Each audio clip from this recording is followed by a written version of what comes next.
स्वागत है आप सभी का। आपके साथ मैं हूं स्वप्निल। बात करेंगे बेईमानों के खिलाफ शहर शहर एसीबी के एक्शन की। दो तस्वीरें दिखाते हैं।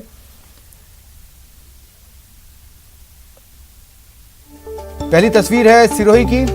उदयपुर एसीबी ने हेड कांस्टेबल मोती को 4000 की रिश्वत लेते ट्रैप किया। और दूसरी तस्वीर अजमेर की, जहां एसीबी ने पार्षदों के 2 दलालों को 2.5 लाख के साथ गिरफ्तार किया। दोनों दुकान रिपेयरिंग के लिए लीगल परमिशन को लेकर रिश्वत ले रहे थे। और इन खबरों को विस्तार से भी आपको बताते हैं। सबसे पहले बात कर लेते हैं इन 2 तस्वीरों में से अजमेर की। यहां के ब्यावर में जोधपुर एसीबी टीम ने नगर परिषद के पार्षद कुलदीप बोहरा के लिए 2.5 लाख रुपए की रिश्वत लेते 2 बिचौलियों को रंगे हाथों पकड़ा। रिश्वत की रकम बिना स्वीकृति के मिठाई की दुकान के सेटलमेंट की एवज में परिवादी से ली गई थी। ब्यूरो की कार्रवाई की भनक लगते ही पार्षद कुलदीप बोहरा फरार हो गया। मामले में कई अन्य पार्षदों के भी शामिल होने की आशंका है, जिसकी जांच अब जोधपुर एसीबी टीम कर रही है।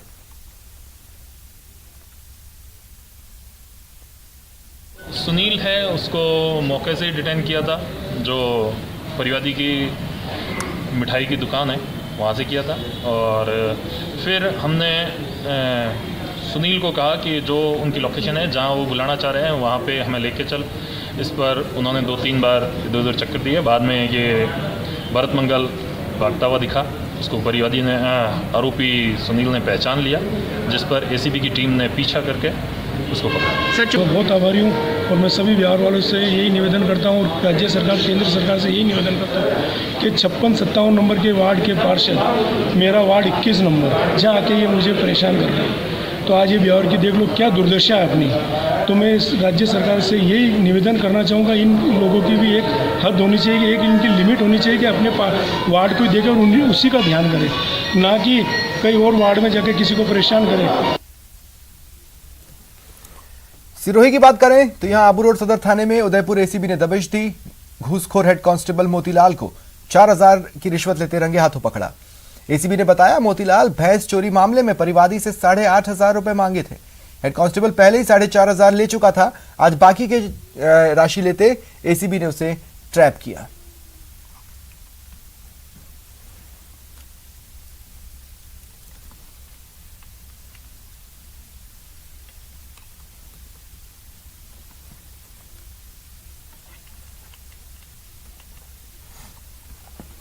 कई लोग परेशानियों से पीछा छुड़ाने के लिए तांत्रिकों के बताए हुए गलत सलत उपायों को अपना लेते हैं।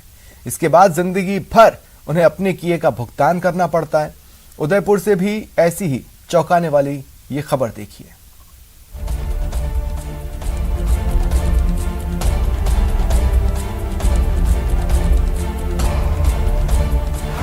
ज्यादा के लालच ने बना दिया शैतान, अंधविश्वास ने हर लिया विवेक और ज्ञान।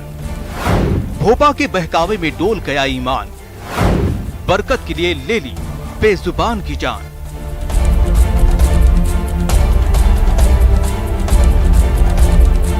उदयपुर पुलिस के हत्थे चढ़े इन चारों आरोपियों पर चोरी, झपटमारी और फरेब का आरोप नहीं, बल्कि धंधे में बरकत के लिए एक बेजुबान की जान लेने का आरोप है। सूरजपोल थाना क्षेत्र में 21 मई को हुई राजकीय पशु ऊंट की हत्या के आरोप में पुलिस ने इन चारों को गिरफ्तार किया है। राजेश की गायें जो है वो दूध कम देना शुरू कर दिया। 2-3 थन से गायों के थन से दूध नहीं आ रहा था। दूध डेयरी पे पड़ा फट जाता था। गायों के पाँव में जो है वो खरका बीमारी हो रही थी, प्लस ये स्वयं भी जो है बीमार रहने लग गया। गोवर्धन विलास थाना क्षेत्र में राजेश डेयरी चलाता है। तबीयत खराब होने से गाय कम दूध दे रही थी। परेशानी से निजात के लिए राजेश ने भोपा से गुहार लगाई। राजेश ने अपने साथियों के साथ मिलकर ऊंट की हत्या की। ऊंट की कटी हुई गर्दन अपने घर के बाहर गाड़ दी। इसके द्वारा जो है जब शोभा हमसे संपर्क किया गया तो उसके द्वारा बताया गया कि यदि कोई ऊंट की अगर बलि दी जाए, उसकी गर्दन को काट दिया जाए और उसकी गर्दन को काट कर अपने घर के गेट के बाहर अगर गाड़ेंगे तो घर की जो समस्या है और जो गाय दूध आदि नहीं दे रही है या दूध फट रहा है कर रहा है तो उस समस्या से निराकरण हो सकता है। आरोपियों ने कानून से बचने के लिए हर मुमकिन कोशिश की थी। हत्या से पहले ऊंट को कुछ दिनों तक चारा और गुड़ भी खिलाया था ताकि वो उन्हें आसानी से पहचान कर नजदीक आने दे। उसके बाद 21 मई को हत्यारों ने ऊंट की हत्या कर उसकी गर्दन अपने घर के सामने गाड़ दी। लेकिन बरकत के लिए बेजुबान की जान लेने का टोटका काम नहीं आया। एक फरियादी की शिकायत पर पुलिस ने सीसीटीवी फुटेज और मुखबिर से मिली जानकारी के आधार पर हत्यारों को गिरफ्तार कर लिया। ये कैसे भूल गए कि किसी के खून से खुशहाली की इबारत नहीं लिखी जा सकती। न्यूज़ 18 राजस्थान के लिए उदयपुर से कपिल शिमाली की रिपोर्ट। प्रदेश में अनलॉक 2 की गाइडलाइंस मंगलवार से लागू हो गई थीं। इसके तहत आज से रोडवेज बसों और निजी बसें चलनी शुरू हुई हैं। रोडवेज बसों का संचालन शुरू हुआ है। अभी 1600 बसों को ही सड़कों पर उतारा गया है। शहरों में सिटी बसों का संचालन बंद रहेगा। निजी बसों को भी तय रूट पर चलाया जा रहा है। कोरोना के कारण लॉकडाउन में रोजाना रोडवेज को करोड़ों का नुकसान हो रहा था। फिलहाल सोशल डिस्टेंसिंग की पालना हो, इसलिए निर्धारित क्षमता से आधे यात्री ही बिठाए जा सकेंगे। करीब 1 महीने बाद शुरू हुई रोडवेज बसों के संचालन को लेकर मुख्यालय ने सभी बस स्टैंड पर साफ सफाई, पीने के पानी और मूलभूत सुविधाओं की समुचित व्यवस्था के निर्देश दिए थे। लेकिन रोडवेज के सबसे बड़े बस स्टैंड सिंधी कैंप पर व्यवस्थाओं के हाल बेहाल नजर आए।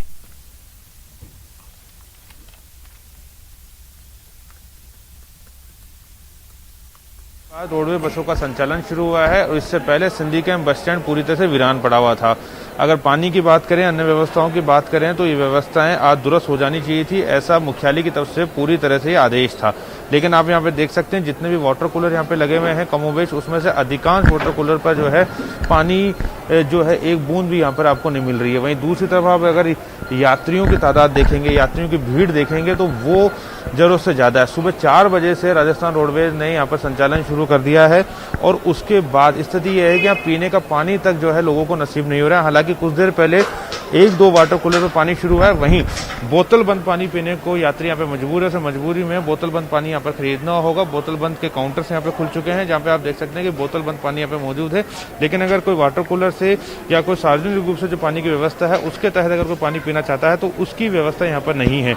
जबकि इस हालात ये होनी चाहिए थी कि अगर संचालन 1 महीने बाद शुरू हो रहा है और रोडवेज को तमाम तरह की व्यवस्था करनी चाहिए थी, लेकिन सिंधी कैंप प्रशासन ना तो सोशल डिस्टेंसिंग यहाँ पे फॉलो करवा पा रहा है, ना ही बसों की समुचित व्यवस्था करवा पा रहा है और जो मूलभूत आवश्यकताएं हैं पीने का पानी तक यात्रियों को आज सुबह यहाँ पर नसीब नहीं हुआ है। कैमरा पर्सन अविनाश के साथ सचिन कुमार, न्यूज़ 18 जयपुर। राजसमंद डिपो से 12 बसों को विभिन्न रूटों पर चलाया जा रहा है। इस दौरान कोरोना गाइडलाइंस का पालन किया जा रहा है, लेकिन बाजारों में अभी भी लापरवाही थम नहीं रही।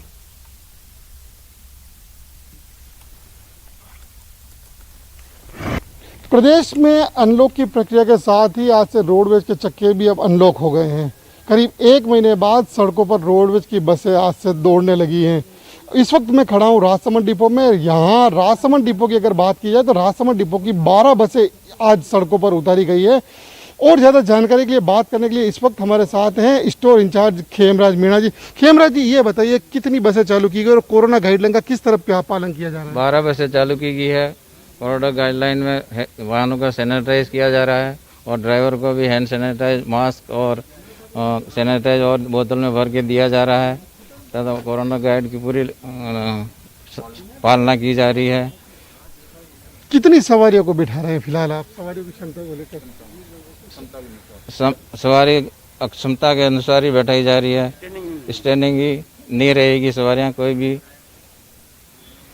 तो ये आपने देखा कि जिस तरह से आज से रोडवेज के चक्के जो अनलॉक हुए हैं तो रोडवेज ने भी अपने जो बसें सड़क पे उतारने से पहले विशेष तैयारियां की हैं। कोरोना की बात की जाए तो राजसमंद में कोरोना की पहली बार ये हुआ कि दूसरी लहर के बाद 82 एक्टिव केस बचे हैं। राजसमंद में कल 5 कोरोना पॉजिटिव देखने को मिले थे, लेकिन बाजारों की बात की जाए तो अभी भी बाजारों में लापरवाही का आलम जो है वो बंद होता नजर नहीं आ रहा है। कई लोग अधिकांश बिना मास्क के और सोशल डिस्टेंसिंग की अवहेलना भी करते नजर आ रहे हैं।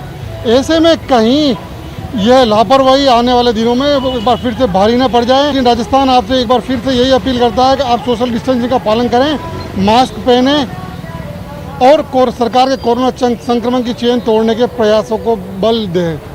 अलकेश सनाट, न्यूज़ 18 राजस्थान, राजसमंद। इधर सीकर डिपो में भी बसों का संचालन शुरू हुआ। सुबह से ही यात्रियों की भीड़ उमड़ी। हालांकि अभी कम बसें संचालित हो रही हैं, लेकिन जिन रूटों पर बसें चलाई जा रही हैं उसमें अच्छी खासी भीड़ दिखी। अच्छी बात यह रही कि ज्यादातर लोग मास्क लगाए थे, लेकिन सोशल डिस्टेंसिंग का ख्याल नहीं रखा गया।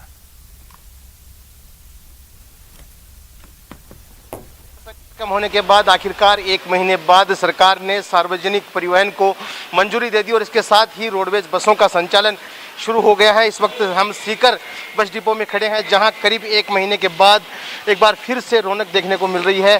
काफ़ी संख्या में लोग यहां पर पहुंच रहे हैं, काफ़ी संख्या में यात्री जो है वो सुबह से ही बस स्टैंड पहुंच रहे हैं, क्योंकि 1 महीने बाद जो सार्वजनिक परिवहन को मंजूरी मिली है, इसकी वजह से लोग एक दूसरी जगह जाना चाह रहे हैं और यही वजह है।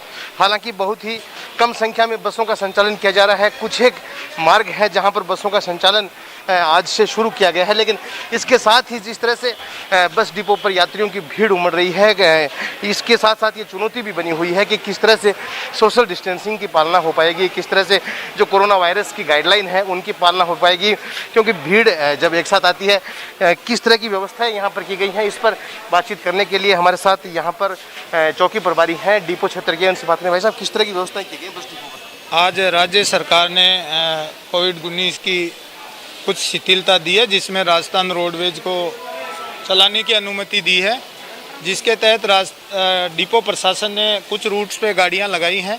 सुबह से ही गाड़ियां चलने की सूचना पे लोग आ रहे हैं। जिन लोगों को सुबह से ही समझाइश की जा रही है कि सोशल डिस्टेंसिंग की पूरी पालना करें, सब मास्क लगाएं एवं दूरी बनाए रखें एवं बुकिंग खिड़की के ऊपर अनावश्यक भीड़ नहीं करें। इसमें रोडवेज प्रशासन भी मदद कर रहा है, अपने कुछ कर्मचारी लगा रखे हैं बुकिंग के ऊपर, जो लोगों को सोशल डिस्टेंसिंग की पालना करवा रहे हैं। एवं लोगों को समझाइश की जा रही है कि अभी कोरोना का प्रकोप वैसे ही है, ये सिर्फ जनता की सुविधा के लिए इसमें छूट दी गई है, तो उसका अनावश्यक मिसयूज ना करें। ध्यान रखें, मास्क पहने और सोशल डिस्टेंसिंग की पालना करते हुए ही यहाँ तक पहुँचे, जिससे कि कोरोना वायरस का जो संक्रमण है उससे बचा जा सके। संदीप हुड्डा, न्यूज़ 18 राजस्थान, सीकर। इधर श्रीगंगानगर के बस स्टैंड पर कोरोना गाइडलाइंस की अवहेलना देखी। अधिकांश यात्रियों के साथ ही रोडवेज कर्मचारियों ने भी मास्क नहीं लगाया था। हमारे संवाददाता अशोक शर्मा ने जायजा लिया। प्रदेश में जैसे ही वैश्विक महामारी कोरोना वायरस के संक्रमण की रफ्तार पर ब्रेक लगते दिखे, वैसे ही श्रीगंगानगर में भी राज्य सरकार ने अनलॉक 2 के तहत काफी रियायतें दी हैं और सबसे बड़ी रियायत व्यापारियों के साथ साथ आज से रोडवेज बसों का जो संचालन शुरू किया है, उससे न केवल रोडवेज बस प्रबंधन को एक सहूलियत मिलेगी, साथ में यहाँ के नागरिकों के लिए जिन्हें आना जाना काफी आवश्यक था और काफी दिक्कतें आ रही थी, क्योंकि पिछले 1 माह से रोडवेज की बसें पूरी तरह से बंद थी। न केवल रोडवेज की बसें आज से संचालित की जा रही हैं, बल्कि निजी ट्रेवल्स की बस और लोक परिवहन बसों को भी आज से संचालन शुरू कर दिया गया है। अभी हम इस समय श्रीगंगानगर के केंद्रीय बस स्टैंड पर मौजूद हैं और यहाँ का हम आपको नजारा दिखाएं तो ठीक 1 महीने बाद आज श्रीगंगानगर के केंद्रीय बस स्टैंड पर रौनक देखने को मिली है। काफी लोग जो काफी समय से वेट कर रहे थे रोडवेज बसों के संचालन को लेकर, वो अब बस स्टैंड पर दिखाई दे रहे हैं।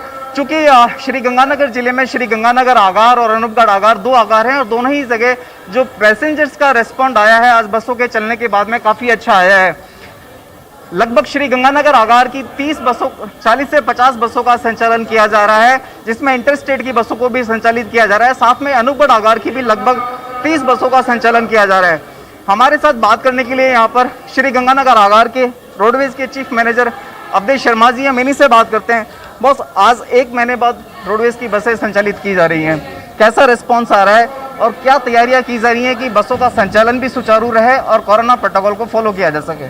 बिल्कुल, राज्य सरकार की गाइडलाइन और श्रीमान प्रबंधक निदेशक महोदय द्वारा दिए गए निर्देशों की पालना में आज दिनांक से बसों का संचालन किया गया है और पब्लिक का बहुत अच्छा सपोर्ट रहा हमें और काफ़ी अवेयर है पब्लिक इस कोविड गाइडलाइंस को लेके और हमारे द्वारा भी एम्प्लॉयज़ को और स्टाफ को ये कोरोना गाइडलाइन के बारे में बता दिया गया है और नो मास्क नो एंट्री की जो पालना है वो सुचारू रूप से की जा रही है। साथ में थर्मल स्कैनिंग और सैनिटाइजेशन का पूर्ण ध्यान दिया जा रहा है। बस स्टैंड के ऊपर भी सैनिटाइजेशन है और वर्कशॉप के अंदर भी आने रवाना होने वाली और ऑफ होने वाली सभी गाड़ियों के लिए सैनिटाइजेशन की व्यवस्था की गई है। नेटवर्क 18 फेडरल बैंक संजीवनी गाड़ी भारत के कोविड प्रभावित जिलों में जा रही है। वैक्सीन के लिए जागरूकता फैलाने की हमारी इस मुहिम को आप भी अपना सहयोग दें।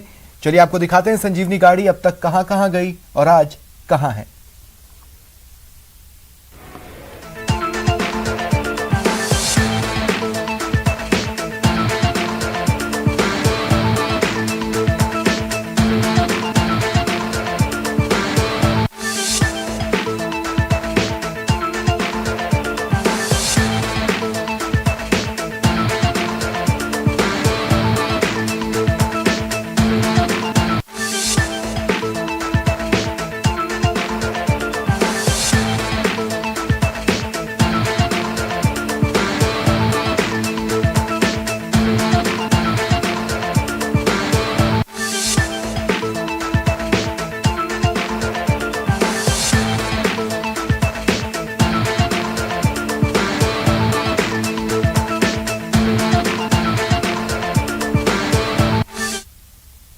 रुकते हैं ब्रेक के लिए।